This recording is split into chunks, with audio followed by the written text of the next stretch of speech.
good morning everyone. So today I am going to discuss confirmatory test.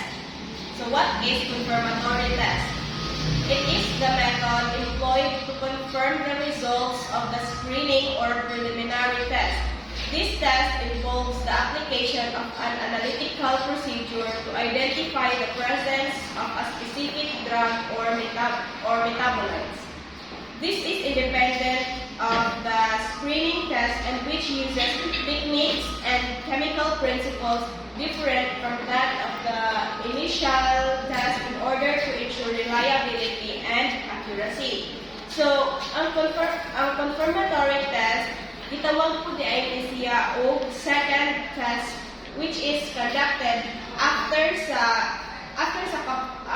pag-conduct sa screening or preliminary test o after ma-discover nga naadi ay multiple drugs nga na-detect during the screening or preliminary test.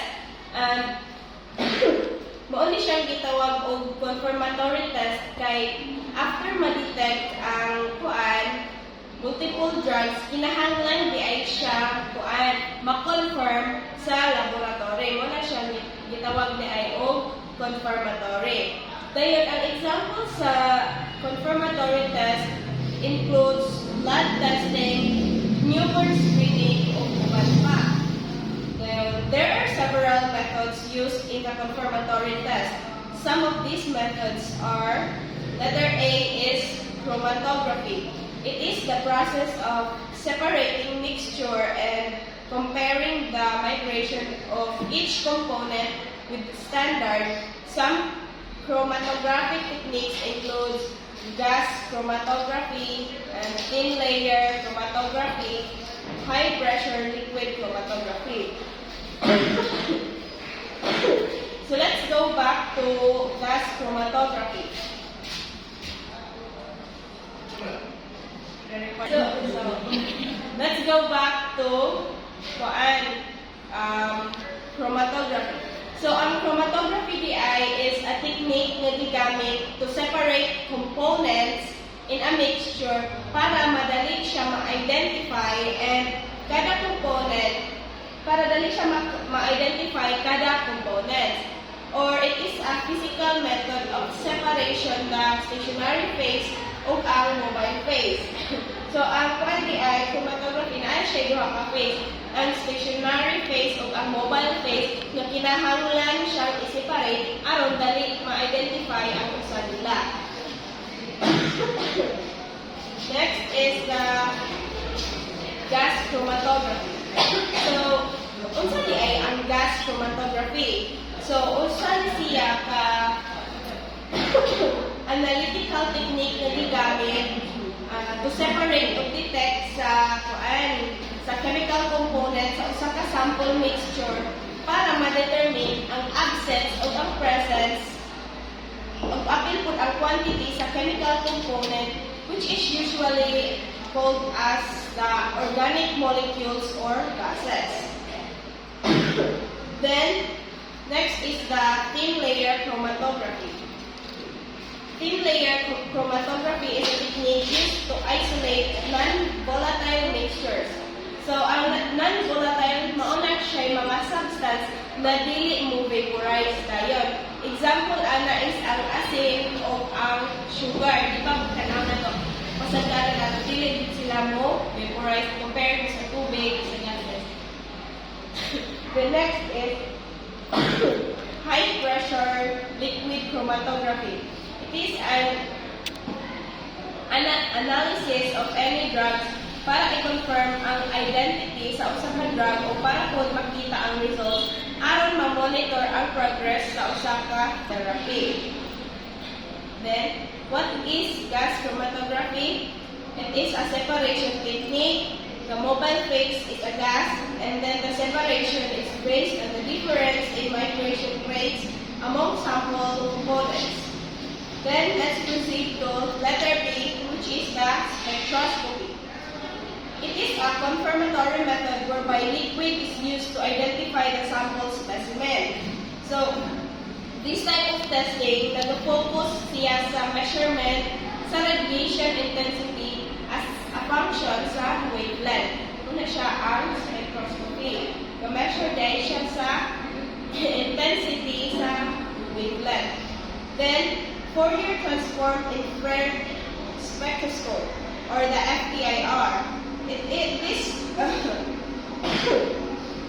This is used for the identification of pure organic substances, identifying organic substances, particularly dangerous drugs and explosive ingredients based on their characteristic functional groups. In layman's terms, the resulting spectrum could be referred to as the fingerprints or the substance. So this spectra, nag-produce na initial profile sa mga samples like a distinctive molecule fingerprint that can be used to screen and scan samples for many components.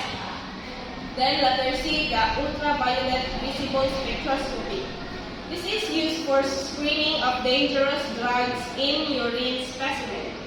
So kaning ultraviolet visible spectroscopy is quantitative technique used to measure how much a chemical substance absorbs light. Maong magamit siya in screening aron ma-identify kung naabay dangerous drugs sa urine na i-testing. Then, the examination of the urine specimen. The rate of expression from the body depends on the drug's solubility in fat. Water-soluble drugs such as cocaine are excreted quickly, while fat-soluble drugs such as marijuana may take several weeks or months before excretion. So, when we say excreted, ipagawas na siya sa atuhang lawas. Mao ayaw din mag-take og marijuana niya, kapadulong ng enrollment, kaya niya masaling mo drug test. Then, drug test must be conducted to apprehended individuals who is or are suspected to be users and to those who are charged with the offense of illegal use of dangerous drugs.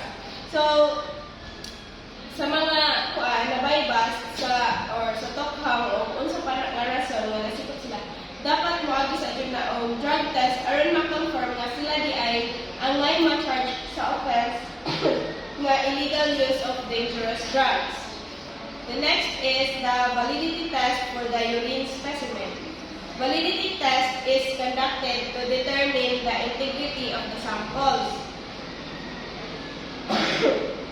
So, to determine the integrity of the samples daw, dapat i-ay moagi og validity test for urine specimen aron makita ang quality sa pagkatinuod sa result na gikanta. Na test. So, kinahanglan dyan na ay validity. Then, the reasons for conducting validity test. In cases of unobserved urine collection, when there is suspicion that the urine specimen has been tampered or ilisan, so maman daw mag-conduct ng validity test aron ma-prove if ever magakulit o urine sample, labi na kayo kung magkuha tag-ihip na abay dito sa closed nga area aron na atay privacy, pero kana napoy possibility nga kuan basin giilisan rag-ihi sa uban aron makalikay sa test, aron makalikay sa validation sa test. So, instances when to allow unobserved urine specimen collection. So, number 1 is when donor is physically unable to go to the laboratory. So, kung naiapa na sa katao, like for dili kalakaw, or sa paladira, then when donor is involved in a crime scene. The next is when donor is involved in post-accident trauma. Then, when donor is critically ill. O nang dili siya kaadto sa laboratory, mo ni siyang ma-allow ni siya sa unobserved urine specimen collection. Then, the different types of tampered urine specimen. So, ang tampered gani, intentional manipulation na sa urine sample. So, kanang ilisan ang sample sa ihi pass the drug screening test. Then, next is the following are the different types of tampered urine specimen. A is adulterated. A specimen containing either a substance that is not a normal constituent for the type of specimen or containing an endogenous substance at a concentration that is not a normal physiological concentration. So, adulterated, kani siya ang pagpalusot to avoid being caught in drug testing. Ang uban nga daw na kay parang butgan ang ihi, asin, suka or laundry bleach, lemon juice, eye drops, or uban pa nga makaguba sa nature sa ihi aron makalusot sa test. Next is diluted. It refers to a specimen which less than normal physiological constituents. So, kaning diluted, kanining i-recollect sa ihi, sa gulan o tubig or any liquid aron ma-weak ang nature sa ihi. Aron lukos ma-identify ang specimen aron kunuhay makalusot sila sa test. Aron kunuhay clear ang testing mo na ilaang i-dilute ang ilahang ihi. The next is substituted. A specimen which has been derived through switching or replacement of the original sample.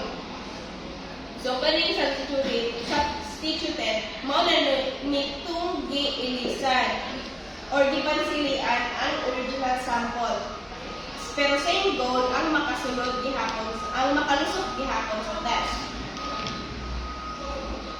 Ways to adulterate urine sample. Pamaagi sa pag-adulterate sa urine sample. Una is addition of salt, kaduha addition of juice, katulo addition of detergent, kaupat addition of bleach and other oxidizing, kalima adulterants, at kauno addition of illicit drugs. Ito siya yung mga pamaagi aron ma-adulterate ang urine sample. Ang ways to substitute a urine sample. Ang pamaagi sa substitute sa urine sample, una is urine from friends or other person that consider may be used as substitute specimen. Ang mga friends nimo or other people nga wala gagamit ng drugs, pwede siya magamit as substitute specimen. Kaduha is replace sample with other substance similar to urine in appearance. So, pwede siya ilisan yung sample sa other na substance na parehas sa ato nga urine. Then ways to dilute a urine specimen. Ang pawagi sa pag-dilute a urine specimen. Ang una, internal dilution. Sample aning intake of plenty of water before collection or drinking of herbal tea. So, ang uban aning inyong daan o daghang tubig sa samok before sa sila mo kunitahon nila ang ihi. Then, ikaduha is external dilution. Example ani is addition of water to previously collected urine. So, mag-add sila o i-add o urine. Parameters for validity test.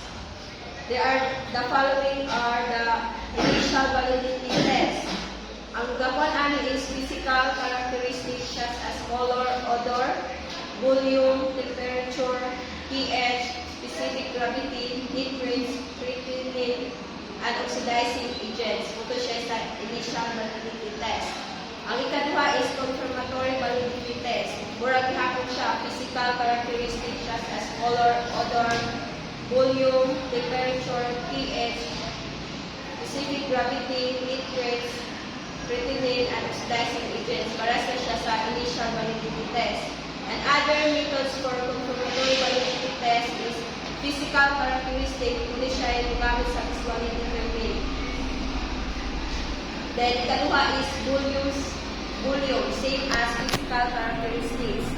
Then, ang ikatulo, temperature, using thermometer. Upat is pH meter calculated with appropriate buffers. Kalima is specific gravity, use a refractometer. Does na siya criteria in determining tampered urine specimen. Na siya mga criteria sa ikaduha ang the following are adulterated. Una is adulterated. Paano siya sa pH is less than 3 or greater than 11. Ikaduha is literate. 5 is greater than 500.0 using IN. Ikatulo is presence of endogenous or exogenous substance. Example is oxidizing agents. Ikaduha is diluted. Kasunod sa diluted is SP, gravity is colon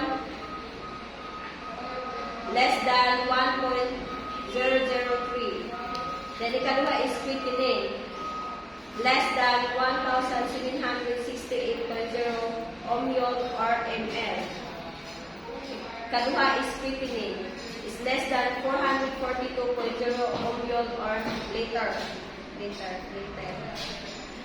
Katulo is pH less than 2 or greater than 9. Then when do we consider a urine specimen as invalid? Ano siya ma-consider ang urine specimen na ma-invalid? Una is adulterated, substituted, or diluted. Ang ikaduha is improperly collected, handled, and stored.